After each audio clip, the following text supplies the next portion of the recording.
Halo semuanya, kali ini saya akan menganalisis unsur intrinsik dan ekstrinsik novel Para Priyayi karya Umar Khayyam. Sinopsis. Priyayi adalah golongan menengah ke atas yang dinilai tinggi pendidikannya dan bersikap santun. Lantip merupakan anak angkat dari keluarga Priyayi Sudarsono. Nama aslinya Wage. Ibunya menitipkannya kepada Sudarsono karena ia masih merupakan anggota jauh dari keluarga itu. Juga karena himpitan ekonomi. Bersama dengan Mbah Guru Kangkung dan Putri Sastrodarsono, mereka tinggal di Jalan Setenan Wanagali. Lantip tumbuh menjadi anak yang patuh, baik, dan pintar. Pada zaman pendudukan Jepang di Indonesia, sekolah-sekolah Belanda sempat mengalami penutupan. Ketiga putra-putri Sastrodarsono kembali berkumpul di Wanagali bersama keluarga besarnya. Mereka adalah Nugroho, Hardojo, dan Sumini. Mbah Kakung meminta anaknya Hardojo agar membawa serta Lantip untuk tinggal bersama keluarganya. Setelah beberapa hari tinggal di Wanagali, akhirnya Lantip dibawa serta oleh Pak De Hardojo. Mereka menetap di Solo bersama dengan anaknya Harimurti. Lantip pun dibesarkan seperti anaknya sendiri. Lantip pun tumbuh menjadi pemuda yang santun. Semasa pendudukan PKI, alun-alun Wanagali dijadikan sebagai pusat pembantaian orang-orang kanan pemerintah.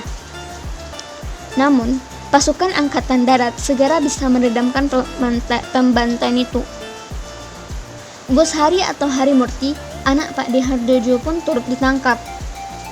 Ia dicurigai sebagai bagian dari PKI karena pandangannya tentang kesenian dipengaruhi oleh ajaran Marxisme, dan pada akhirnya cerita Lantiplah yang berhasil menjadi priyayi karena keahlian dalam menyelesaikan semua masalah dalam keluarga.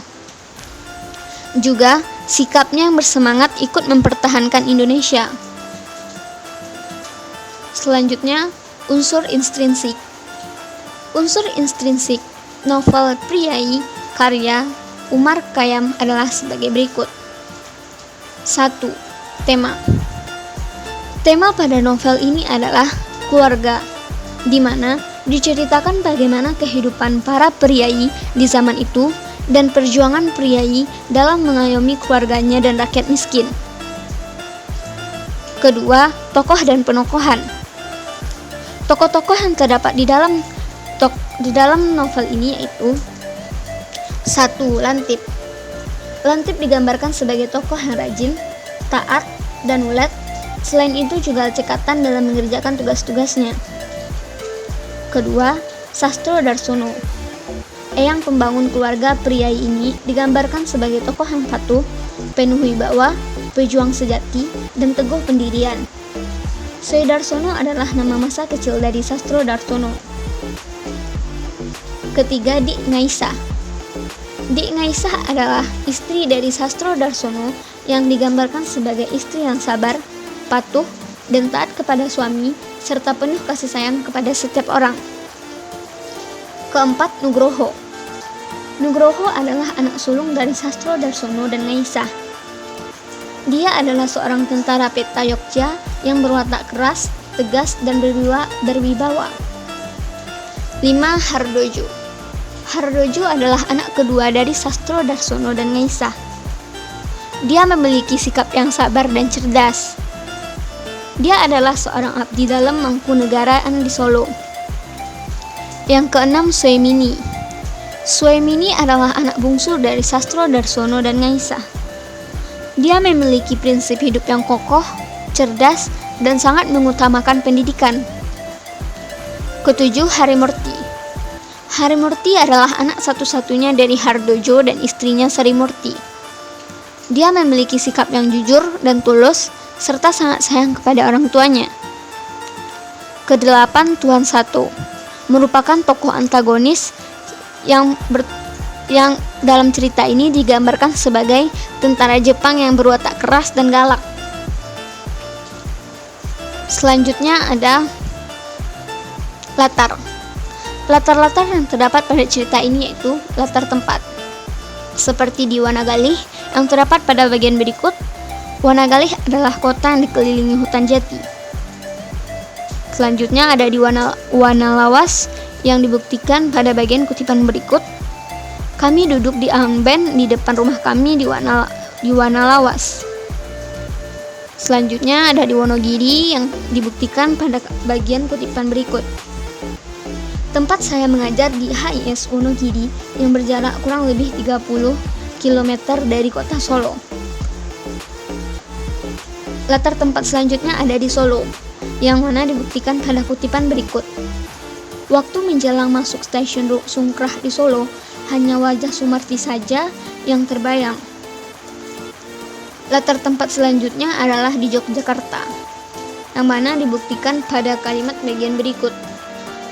Kami pun lantas untuk sementara waktu pindah lagi ke Yogyakarta ke rumah Bu Desus.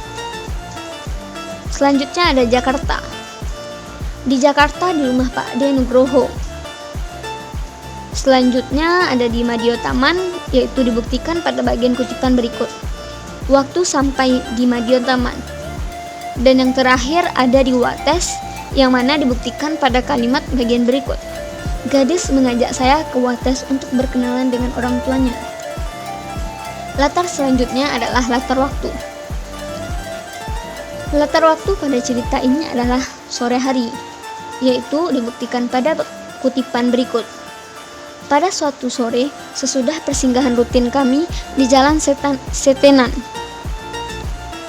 Latar waktu selanjutnya adalah pagi hari, yang mana dibuktikan pada bagian kutipan berikut.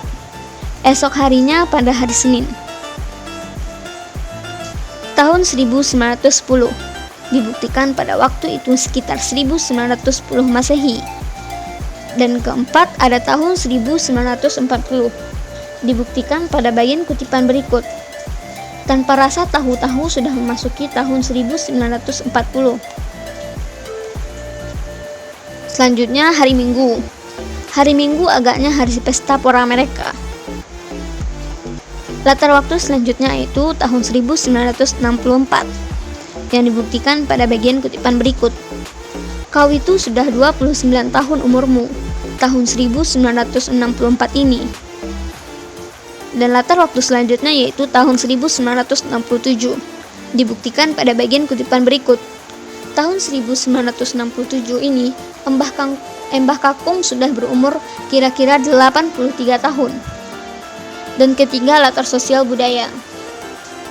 Latar sosial budaya pada cerita ini yaitu Ndoro Guru Kakung atau Sastro Darsono mengganti nama Wage menjadi Latif dan mengadakan selametan bubur merah putih untuk meresmikan nama Latif, dan orang-orang yang menghadiri oleh Ndoro Guru Kakung diajak bersama-sama membaca doa.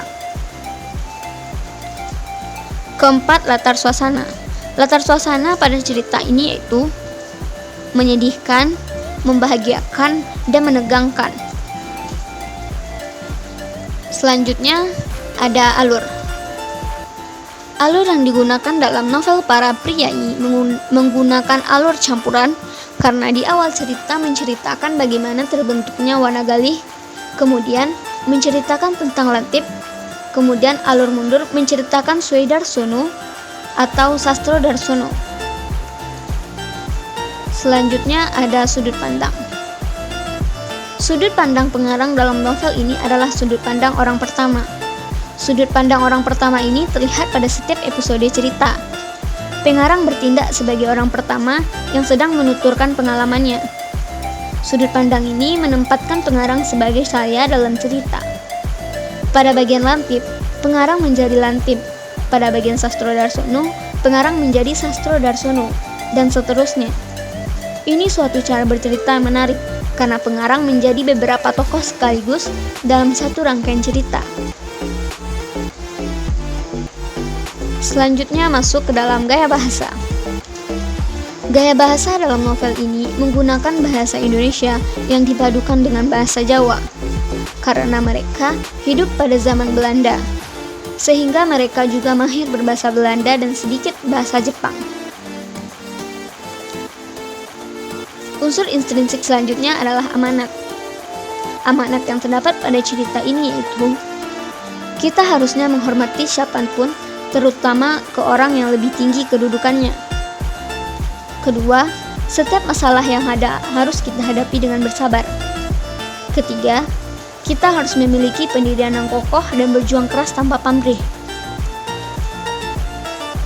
Unsur ekstrinsik. Unsur-unsur ekstrinsik yang terdapat pada cerita ini yaitu 1. Biografi pengarang. Umar Khayyam lahir di Ngawi, Jawa Timur pada tanggal 30 April 1932. Ia merupakan seorang penulis, budayawan, dan akademisi. Ia berkarya sebagai guru besar Fakultas Sastra yang mana kini disebut sebagai Fakultas Ilmu Budaya di Universitas Gadjah Mada, Yogyakarta. Khayyam terkenang oleh novelnya seperti Para Priayi 1991 dan kumpulan esainya yang terbit di Tempo dan Kedaulatan Rakyat. Khayyam menegaskan, ia tidak ingin menaklukkan berbagai medan kancah. Ia tidak ingin menaklukkan apapun, melainkan hanyalah ingin menjelajah kemungkinan-kemungkinan. Selanjutnya,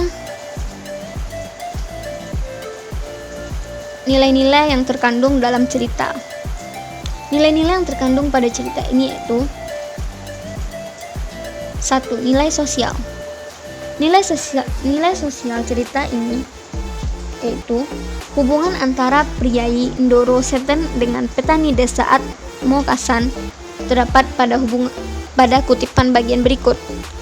Karena mendapat kesempatan mengajarkan sawah Ndoro Seten itu pula, maka hubungan Ndoro Seten dengan bapak saya jadi akrab. Kedua, ada nilai moral. Nilai moral cerita ini yaitu kedudukan yang lebih rendah harus menghormati kepada yang lebih tinggi, seperti Hardojo dengan Kanjeng Gusti Pangeran Adipati Arya Mangkunegara 7. Yang ketiga, ada nilai agama. Nilai agama yang terdapat pada cerita ini yaitu terdapat pada bagian kutipan berikut. Sehabis itu, Bapak mengajak yang hadir mengucapkan Al-Fatihah.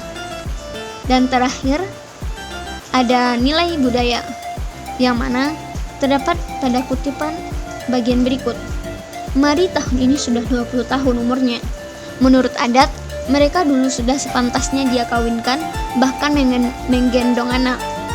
Dan pada cerita ini, nilai budayanya juga terdapat pada dilaksanakannya acara ngunduh mantu, serta adanya wayang, gamelan, dalang, penabuh gamelan, pesinden, dan dihadirkannya di pesta tersebut. Cukup sekian analisis saya kali ini. Saya ucapkan terima kasih.